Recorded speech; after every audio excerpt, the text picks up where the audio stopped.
ఏది అయినా ట్రై చెయ్యి ఆచి చికెన్ మసాలా. ఆచి చికెన్ మసాలా. మరోసారి ప్రజలను మభ్యపెట్టేందుకు ప్రధాని ప్రయత్నించారని, ప్రధానమంత్రి స్థాయిలో ఉన్న వ్యక్తి ఎవరని ఇలా మాట్లాడతారా అని ఆరోపణలు గుప్పించింది కాంగ్రెస్. అయితే కాంగ్రెస్ ఆరోపణలను ఖండించారు తెలంగాణ బీజేపీ చీఫ్ రామచంద్రరావు. ప్రజలపై భారం మోపకుండా ప్రధాని పాలన కొనసాగిస్తున్నారని కౌంటర్ ఇచ్చారు. ఒక ప్రధానమంత్రి గతంలో కరోనా మాదిరిగా కరోనాలో సపోర్ట్ కొట్టడో దీపం వెలిగించడో చేసే విధంగానైతే ప్రజలను మభ్యపెట్టే ప్రయత్నం చేసాడో, ఇప్పుడు కూడా సమస్యల్ని పరిష్కరించేటువంటి ప్రయత్నం చేయకుండా మరి వారు బంగారం కొనొద్దను ఇతరాతర చెప్తున్నాడంటే దాన్ని బట్టి వారి పరిపాలన దక్షత అర్థమైపోతా ఉంది.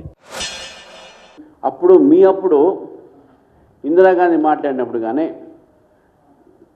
నెహ్రూ మాట్లాడినప్పుడు కానీ, లాల్ బహదూర్ శాస్త్రి మాట్లాడినప్పుడు కానీ మన దేశంలో ఇంత పెద్ద క్రైసిస్ లేదు, కరోనా రాలేదు.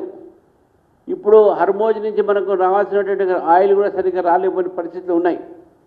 మొత్తం ప్రపంచంలో ఈరోజు ఆయిల్ కంట్రీస్ మీద డిపెండ్ అయిన అన్ని ఆయిల్ వల్ల మొత్తం ఇంటర్నేషనల్ ఒక క్రైసిస్ ఉన్నది, అంతర్జాతీయ సంక్షోభం ఉన్నది.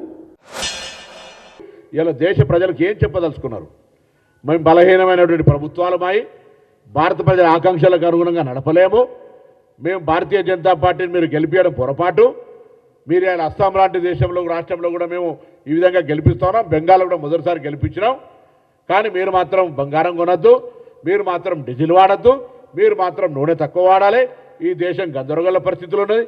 ఒక ప్రధానమంత్రి మాట్లాడుతూ ఉంటుంటే సామాన్యం మీద భారం లేకుండా దేశాన్ని నడుపుతున్నాం మనం.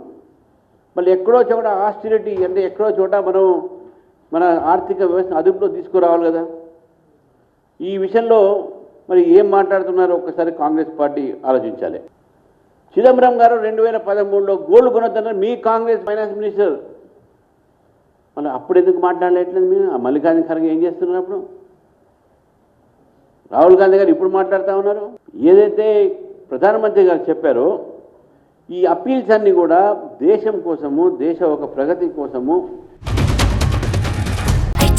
ఏది అయినా ట్రై చెయ్యి ఆచి చికెన్ మసాలా. ఆచి చికెన్ మసాలా.